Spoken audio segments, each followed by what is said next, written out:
Hello, my name is Puri. I'm a transfer student from Thailand. I'm with Pierce College, and today I have another topic to talk about Thailand. I'm going to talk about Thai food. Traditional Thai food, Thai cooking emphasis on lightly prepared dishes with strongly aromatic components and a spicy image. Traditional Thai cuisine loosely falls into four categories: tom, boiled dishes; yum, spicy salads; tam, pounded foods; and gang, curries. Deep fries, stir fries, and steamed dishes differ from Chinese cooking. We we have these four categories as how we cook them.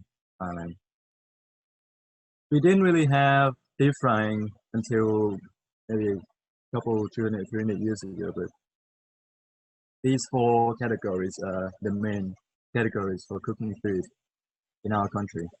And honestly, my favorite is probably tom or boiled dishes because I'm really bad at cooking and I can't cook anything, but I can make boiled eggs and I can boil instant noodles. So it's probably the best I can do.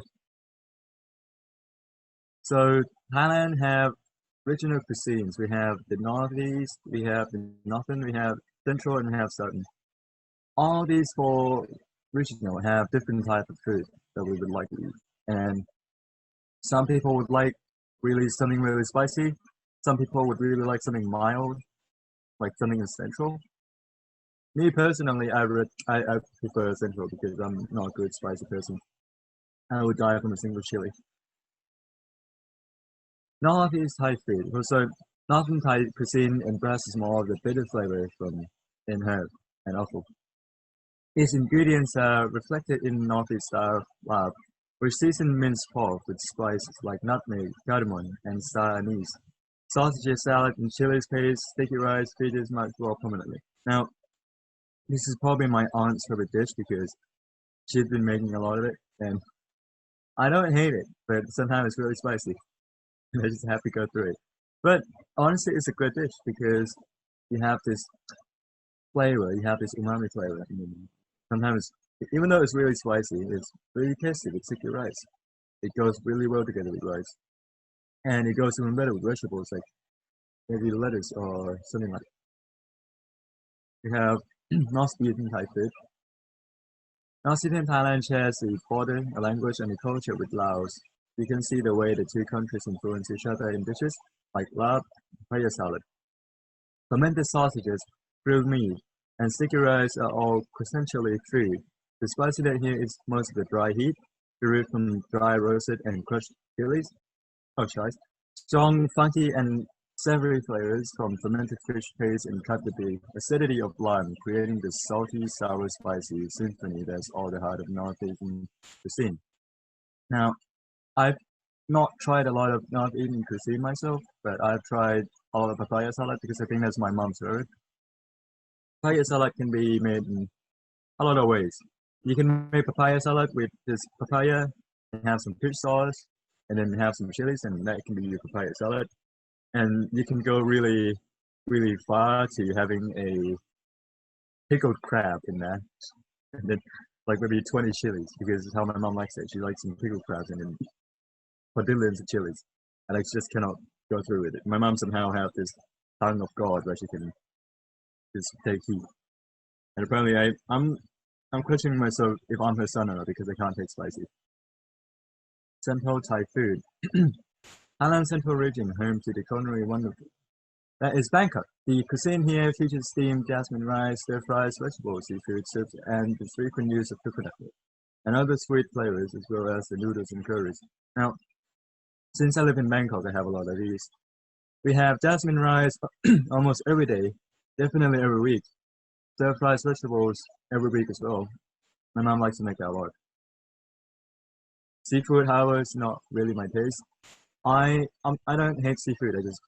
I'm allergic to seafood, especially shrimps, crabs, and crustaceans, basically. But we in Thailand, we most of the people live near the ocean, so we have the seafood and vegetables combined together, and we just have this set of food that we like to have in Central Thai food. South, Southern Thai food.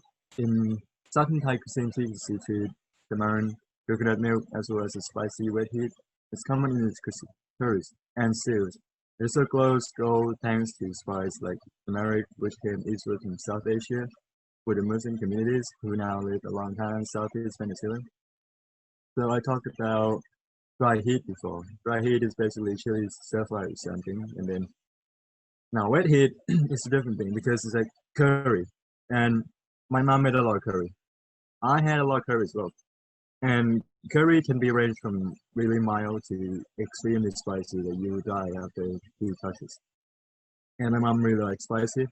Sometimes she forgot that I can't eat spicy, and she just makes spicy anyway. And just I couldn't take it sometimes, but yes. Now I'm gonna recommend you some top Thai food or Thai dishes if you are going to Thailand. And it's almost traditional, and they're really popular. Tom Yam Kung or Tom Yam is a type of hot and sour Thai soup, usually cooked with shrimps. Tom Yam has its origin in Thailand.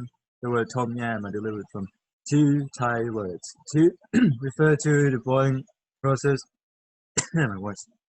while Yam refers to a Thai spicy and sour salad. And I had this dish a lot of times, but it's definitely not my favorite dish because of how spicy it is.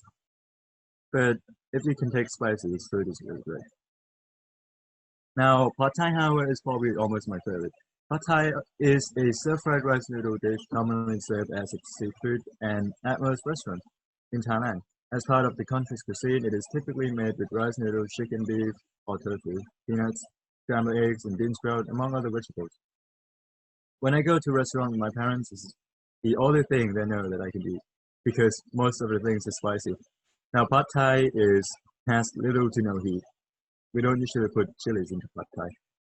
It's not spicy at all, and for that alone, it's almost my favorite, like my second favorite.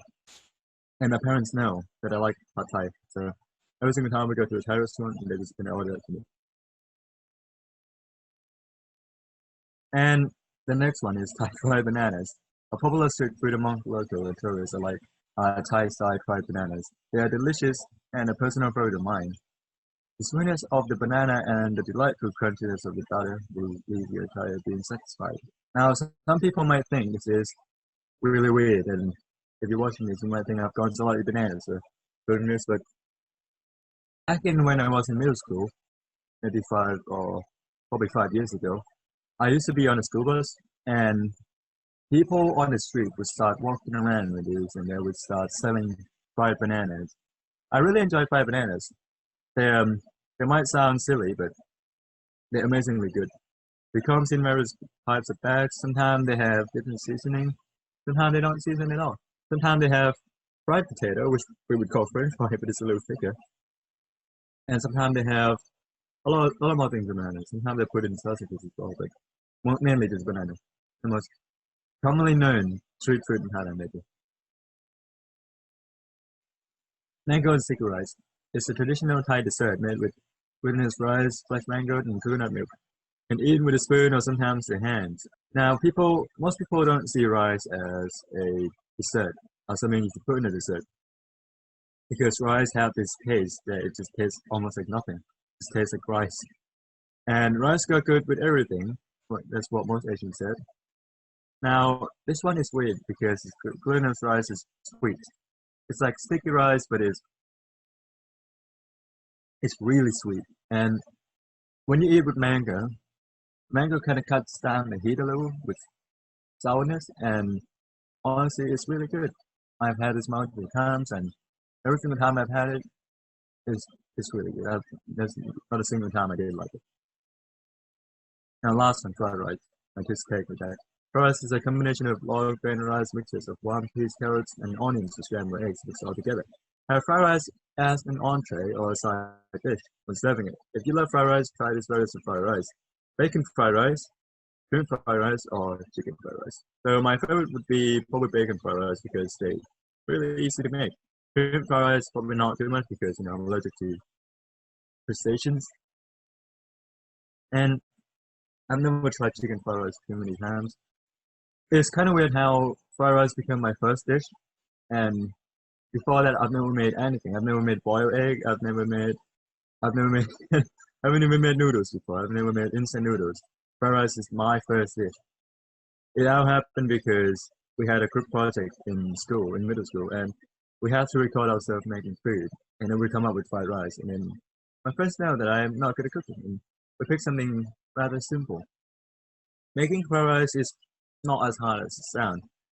Fried rice is the definition of fried rice is basically rice mixed with something, just anything, and hope that it tastes good. And then you put that on a plate, and that's it. That's fried rice. It's pretty easy. That's all I want to talk about. Thank you for listening.